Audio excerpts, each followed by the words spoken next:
Welcome back to the IE427 Garage, everybody. Today we're going to be continuing work on panels, and I think we've got a new old solution for the e-brake handle.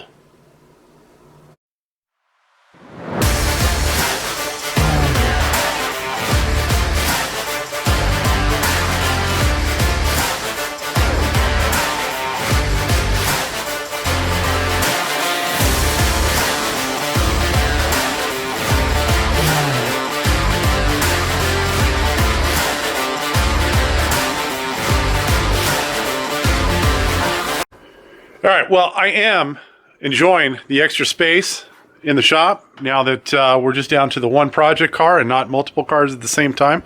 I have been putting a couple of people off simply because I need to get some work done on this particular project before I take any more projects on in the shop. So for the time being, it's just going to be the one Texas car. We're going to try to get as much stuff done on this as we can and get it as close to we can for paint before we take on any more projects here in the shop. But I wanted to catch you guys up. We are working on panels. So if you remember when we left off, I was fitting some of the footbox panels. I have fit some more of the driver's side footbox panels. And, you know, I'm not real happy, but these are the things that you guys are going to run into. And I just want to kind of make you guys all aware and prepare you for what you may have to do in order to fit these panels. So right here, where the blue tape is, I actually ended up putting this set of panels in. So the lower panel here and the upper panel that make up the side of the footbox. And then I put the lower firewall piece in here, which is the horseshoe shaped piece that kind of goes around. So it goes up and round and down. And what I found was that this portion of the driver's side footbox panel was overlapping onto that lower firewall piece to the point where I couldn't get either of them to sit properly. So since I had already had this piece in, I decided it was going to be easier to cut it in place and carefully trim it so that it would not, the cut wouldn't be detectable, basically. So I've got that piece all in and fit, and I'll peel off the tape before I get it fit permanently, but that lower firewall piece is ready to go in now. And then you can get a really good idea of how these panels here came out. So I did put a texture on them. It's like an undercoating, paintable undercoating, and so I put that on first, and then I went over it with a couple of coats of Rust-Oleum gloss black. And so I think they really came out nice. And you can see the little piece we put in here from the other side. Once this is all painted and textures, it blends in and you can hardly see it. Now, since I'm down here, this is what we're working on for the emergency brake cable system. I'm really tired of trying to find better ways to make the Factory 5 handle work properly. It doesn't have enough leverage in the way it was designed. And it runs underneath the 4-inch round tube right here, which probably isn't a problem because, you know, how often are you going to actually bottom the car out here and cause any damage to the cables? But I'm just so tired of fighting it. And so what I decided to do on this one is we ordered up a stock Mustang brake handle. And I am putting it in. I did have to clearance it. I don't know why it doesn't fit like they used to in the Mark IIIs and before, but I did have to clearance for the bottom of the barrel of the emergency brake handle right here. I had to cut just a little bit out in order for this piece to clear, and now it clears. And then I did have to oblong the upper hole here to get the handle to move as far out as we possibly could get it because it was just making contact in here with the sheet metal for the tunnel side. So I've got that all in place, and then you can see where this equalizer it's gonna end up right here, and this is where the stock Mustang cables would attach. So we're gonna try to mount our cables that way and see what we can do in order to make this all work out. If need be, I'll end up just ordering some stock 94 and later emergency brake cables to make it work, because that's what I run in Slytherin. But I have some cables upstairs. We were shorted brake cables. Now, I don't know if it was just misplaced when the car was shipped out here from Texas, or whether they never were shipped. But Factory 5 shows they were shipped. And I honestly have extra sets upstairs. I don't know where I accumulated all these extra sets of brake cables, but I've got about 4 sets of brake cables upstairs. So I don't mind, donating a set of brake cables to the cause. So we're going to see if we can get those to work first, the ones supplied by Factory 5. And if we can't, then we'll just simply order the appropriate ones. So we'll order brake cables for a 94 and later Mustang. The reason we're using 94 is because 94 was the first year with rear discs. So those will work with the brakes, hopefully, that we have. The Willwoods, I believe, will work with stock Mustang cables. If they won't, we'll modify them in order to make them work. So I want to go ahead and get that lower firewall piece in. So that means I'm going to have to put the sealant in and go ahead and pop rivet that piece in place. And then once that's done, then I'll start finishing off some of the panel top fitment. Even though I'm not going to put it in permanently right now, I want to make sure it fits properly. And then all our panels should be done far enough that we can slide the engine and transmission back in and get this thing back to the point it kind of was when we received the car. So I'll bring you guys back just as soon as I got something else to show you. All right, everybody, it is a new day, and the panels continue. I've already pre-fit these panels, and I've gone over the fitment on them on the 25th anniversary car and how I like to overlap them. So if I'm under the car, I'll go ahead and show that stuff. But for right now, what I just finished up doing for today or tonight is sealing up all the gaps. The panels on this car just fit horribly. And I don't want to keep beating a dead horse here, but I have never had this many issues with every panel on the car before. It's just unbelievable the amount of effort that I'm having to go through to make the panels fit. Even to the point where I'm having to trim some of the powder coated panels. And normally I wouldn't do that. But I just had no choice in one spot, and so I had to trim the panel. So let me show you what I got going on here, and I'm just going to kind of reach in to the engine bay and show you guys where I went ahead and basically filled all the gaps. So if you look over in this corner, there's a gap where the panel right here, which is the side panel of the driver's foot box, meets the bottom 2x2 rail of the bottom dash support. And so in there, you can see a little bit of masking tape I've got right there. I filled that seam earlier, but the seam was pretty big, and so I couldn't fill it all at once. Now I'm using a new product here, and it's something the owner of this car bought. It's a polyurethane sealant in black. And it's a little bit more tricky to work with. I've worked with it a lot in the construction industry because we use it a lot in places where you need some flexibility in two surfaces that are coming together. And so it's real flexible over time, and it adheres really well. The problem is it's self-leveling. And so although it goes in really thick, it always wants to like sag. So if it's on a vertical surface, it kind of wants to slide down the surface. And so you can only put it in like small lifts. So you just put enough in that it sticks, then you come back and you put a little more and put a little more. I'm on my third pass on this, and I think it's going to be enough. And the reason that I've got the masking tape right there is because I had a gap on the other side. And so the sealant has tacked up enough on this side that I knew I could get tape to stick to it. And so I filled it from the other side, and then once it's set up, I'll pull that masking tape off, and then that gap will be gone. But I sealed in around the bottom edge of the foot box where we pushed the bottom of the foot box out to create more space for the driver's right foot. And so all of this is filled in, and I'll show you that from the inside of the foot box. And then the same thing over on this side. And then any spot where I thought like a corner came together at the bottom corner right here of the driver's compartment. This is right next to the tunnel. On both sides, I just squirted a little bit of that polyurethane sealant in there, both there and then over here.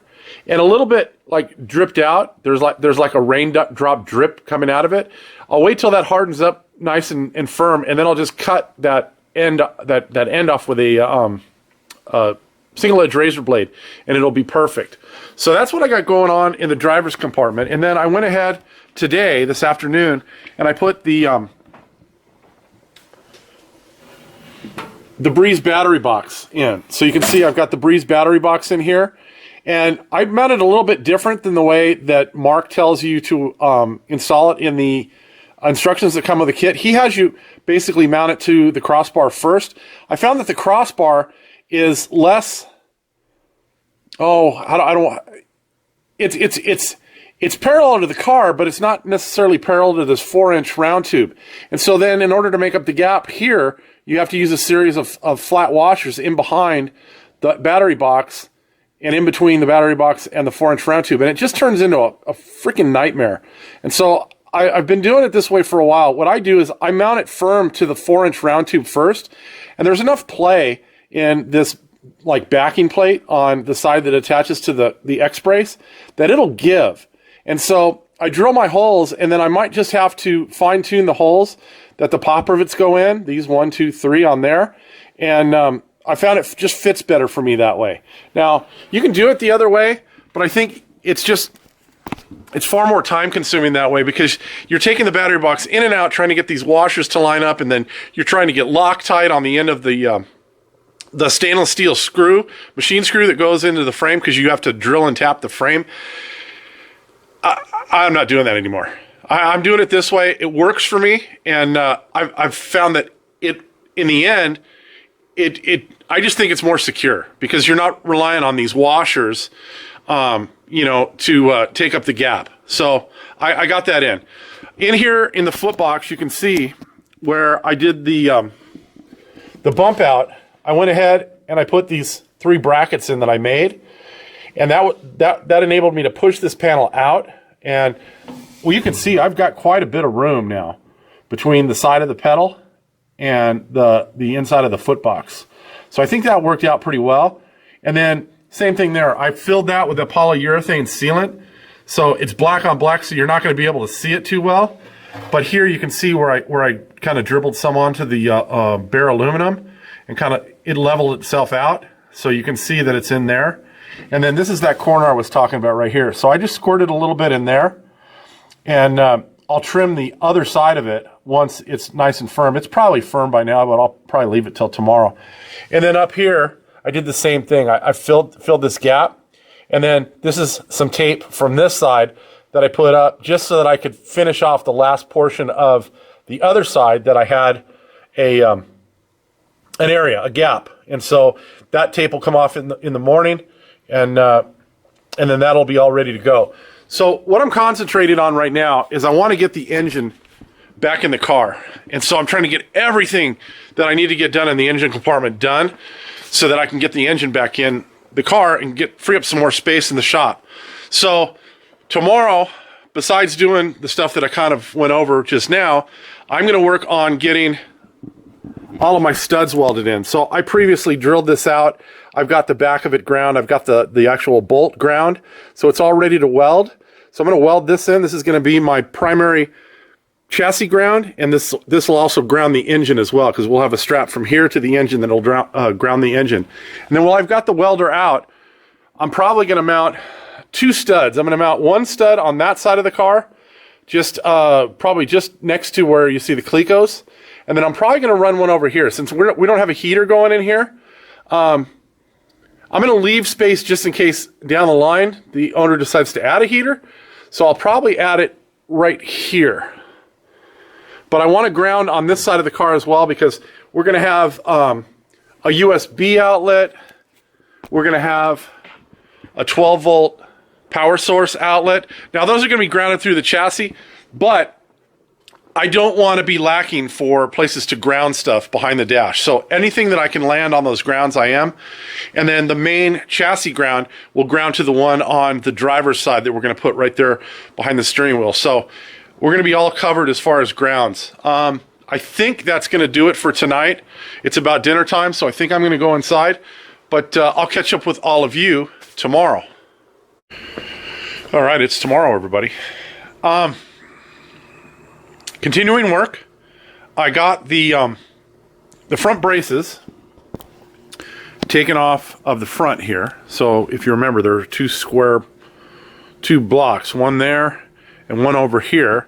I went ahead and I ground the welds, and the best way that I've found to take these off is to either take a grinding wheel or a flap disc and first grind the weld smooth so it's at the same surface as the square tube, or the square tubes, because there's two of them. And then once you get that, you can actually see the line where you need to take the cutoff wheel and just score it across so that you can get it broken free. And then what I do is I take a crescent wrench and I attach that to the square portion of the tube that you're trying to break loose, the tab, and just slowly work it back and forth, and the back welds will break. And once you get the back welds to break, then what you can do is just take a flap wheel or a grinding disc and grind all the welds smooth, and then we just hit them with, it's a semi-gloss paint. It's actually made by POR 15, POR 15. It's called Top Coat. I use this because it's a really good match to the semi-gloss finish on Factory 5's powder coating. So before, the chassis used to always be gloss black, and you could just touch them up with Rust-Oleum gloss black, and it was like a perfect match. It took me a while to find a match for this, and I just happened on it by accident. We were doing a restoration of a 68 Mustang a few years ago, and the owner wanted the engine bay painted chassis black. Because someone had previously painted the under hood area black anyway. And so he picked that out, and we just happened to have a can or two extra when the job was done. And so I tried it one day, and it is almost a perfect match to the Factory 5 semi-gloss powder-coated chassis. So that's what I use. So I got that done, and then while I was at it, I got the welder out. I've still got the welder out, but I went ahead and I welded in the back of the stud that we had put through the bottom of the engine mount here, and then I touched that up with the same spray paint. And you can see, I mean, I don't have the light on it, right now, but it's darn near a perfect match. And so before I sprayed it, I masked off the threads of our ground bolt, and I went at it, and I think I put 2 coats on. It came out really nice. I finished all of the underhood. So everywhere where I saw that I wasn't going to be able to get to an area with the sealant later because the engine would be in the way, I took care of all of those spots. So, around here and around over here, the 4-inch round tube where the foot boxes meet, all those areas are sealed up. I even sealed up one of the areas right here on the top of the foot box over on the passenger side because I saw I could see light through it, and so I figured I just masked it off, and then I went ahead and put some sealant in there. So we're looking pretty good on all of the under hood stuff right now. I think what I'm going to do to finish off today, because it's about 5 o'clock, I think. Oh no, it's 5:30. I'm going to take the back wheels off, and I'm going to start working on getting the panels here in place. I want to get these 3 back panels on the cockpit. And then tomorrow I may go ahead and put the under door aluminum in on the cockpit as well. And that'll pretty much finish off our panels for the time being so that I can move on to getting the engine in. I don't know if I'm going to get to the engine in this video or not, but if I do, hey, great. But I've got to pull the wheels off in order to do these panels because all of the rivets on the back are going to go in from the back. So all these rivets right here I need access to. So I'm going to pull those wheels off, and I'm going to get to this right now, even if I don't get the panels in today, I'll get those in tomorrow. I think I've got our emergency brake handle finished mounted. It has full sweep, and it looks like it's going to work just perfect. So I'm going to see if I can round up some cables from upstairs, and I'll probably start working on that in the coming week or so. But I will catch up with you guys all tomorrow as hopefully I'm working on these back panels of the cockpit, and then hopefully in the next day or two I can get that engine dropped back in so that we can start wiring and plumbing all of that stuff. All right, Bohemian Rhapsody by Queen. I will stop in just a moment and I'll show you guys what I've been working on the last day or so. But I'm going to start doing a drop trunk box for the prototype Mark IV.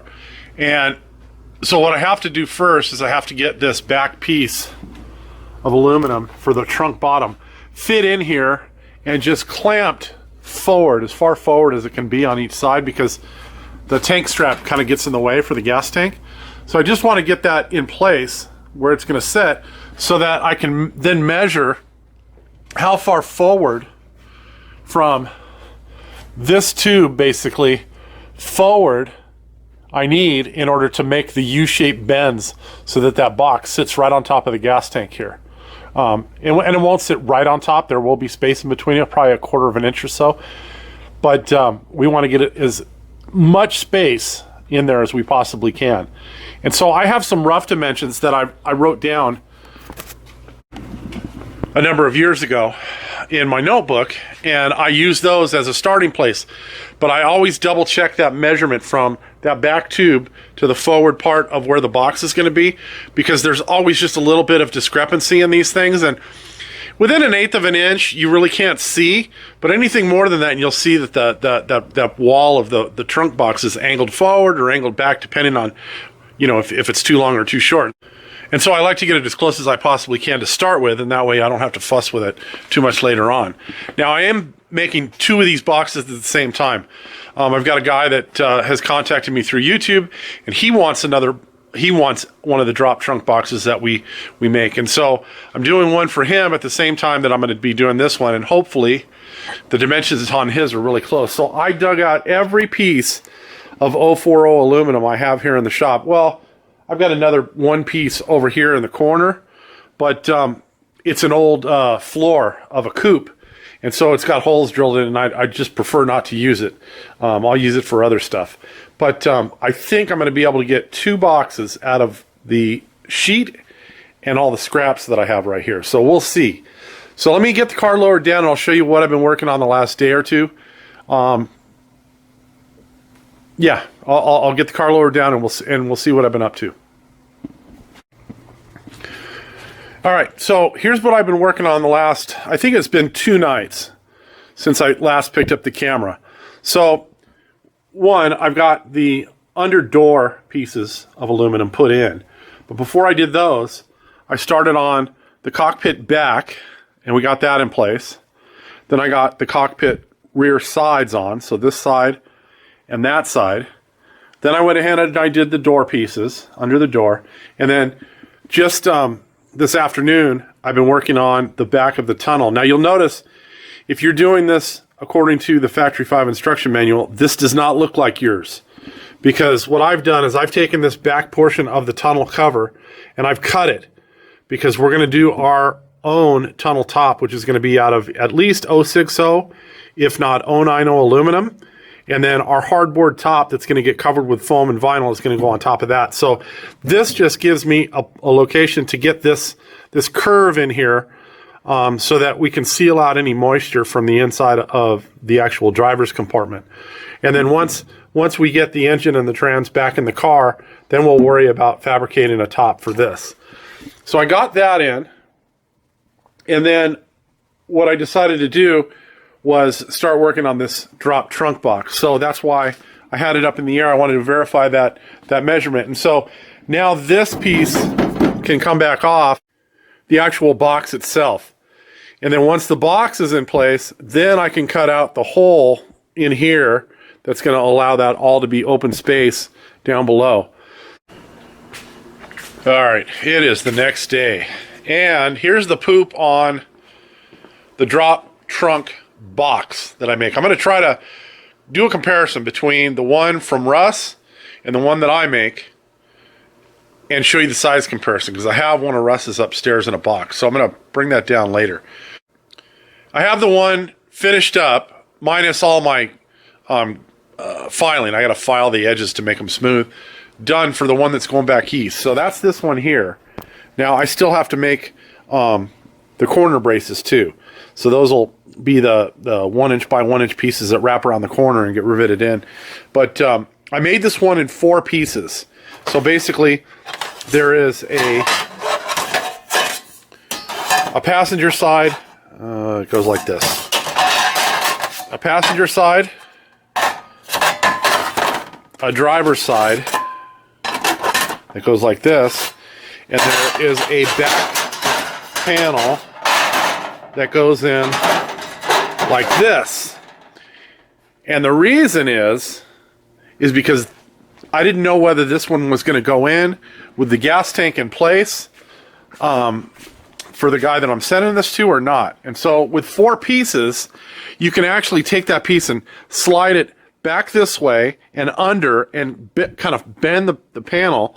Not bend it in half, but bend it enough to get it in and in place without pulling the gas tank. I have the gas tank out of this one. I've got the lift. I just undid the straps, dropped the tank down, and it makes it way easier to put this thing in. So the one that's going in the prototype it's just 3 pieces. So you'll see here, I just finished filing all the corners of this one. So this one, there's the main body of the drop trunk. It's got a cutout here for the steel, the bars. I've got the piece here that makes up the passenger side. And then I've got the piece here that makes up the driver's side. So I've got this one pretty much all ready to put together. So what I'm going to do now is I've got some cutoffs. I've got this piece, I've got this piece, I've got some other cutoffs over there. I'm going to use those scrap pieces to make myself some, I don't know, 1 inch by 1 inch like L. And then I'm going to use that to fasten the corners together. And then I'm going to fasten all that together before I put it in the car. And I'm going to pre-drill all the mounting holes that are going to go on the side rails. So for instance, you can see on here, I made a couple of marks. This is the farthest point, where is it? Right here. This is the farthest point that I can get my rivet gun in, because there's a bar that's running on a diagonal. So I marked that. And then this is the point on the other side. That's the closest I can get the rivet gun to this side. So this will all get silicone in place, and then in these places I can't get a pop rivet, I'll clamp it and let it sit overnight so the adhesive has a chance to dry. And then on the side piece over here, where is it? Right here. This one, I went ahead and I drilled for the farthest rivet hole that I could make, because there's a diagonal brace that runs from this corner here to the cutout over here. And so I had to make sure that I had all of those spots marked before I took it out of the car. And then I'm going to do the same thing for this kit that I'm sending back east. I'm going to pre-mark those locations so that he'll know exactly how far that he can, kind of get a rivet gun in there comfortably.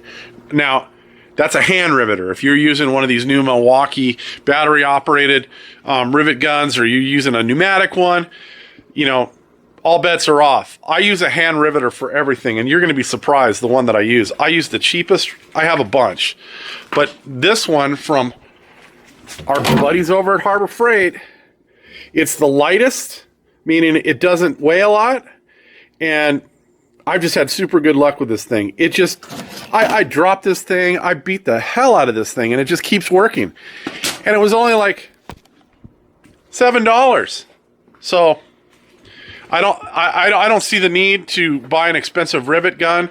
Like I said, I have more expensive rivet guns, but they didn't cost all that much when I bought them because they're, 20 and 30 years old. But I can't see spending, $100 or $200 on a, a pneumatic or a battery powered one when I don't do all the panels in one day. And so by the time I, put a couple of panels in, that's all I do in a given time period. And then the next couple panels are done on a different day. So I like the feel of a good rivet pull too. So I'm going to go ahead. I'm going to get this piece all ready. I'm going to get it probably started, put it together. And then before I put it in the car, I'll bring you guys back and I'll show you what it looks like. All right, AC/DC, who made who? I went upstairs. I grabbed the other drop trunk box. And now this is a drop trunk box that this car owner, the owner of the prototype Texas Mark IV, bought for the car. And when I told him and showed him how big the box was that we make for these cars, and please, you can contact me and I'll tell you how to make one, but I'm not in a position to start making these things because they take, each one of these probably takes me an entire evening to cut and then another evening to assemble. And so I'm just not in a position to start, making these and selling these in any great number. So here's what the other one and ours look like when one is inside the other. So you can see there's 2 inches between the back of this one and the back of ours, and there's 2 inches from the side of this one and the side of ours. Now what that translates to, and I misjudged the square inches. Now a square inch is small, right? But when you're packing a trunk, especially if you're going on a trip, trust me, every square inch counts. So let's just forget about square inches. We'll talk about cubic inches.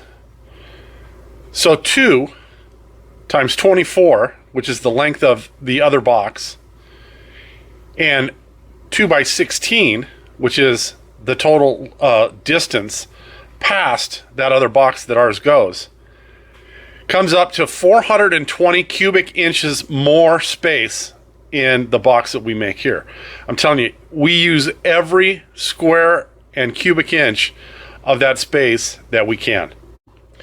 Now, if you're looking for a nice way to add space to your trunk and you just want something that is, produced, this is the way to go.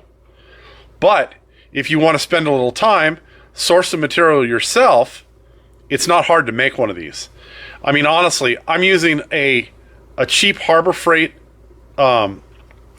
sheet metal brake and a pair of electric shears, and I do one of these in 2 evenings.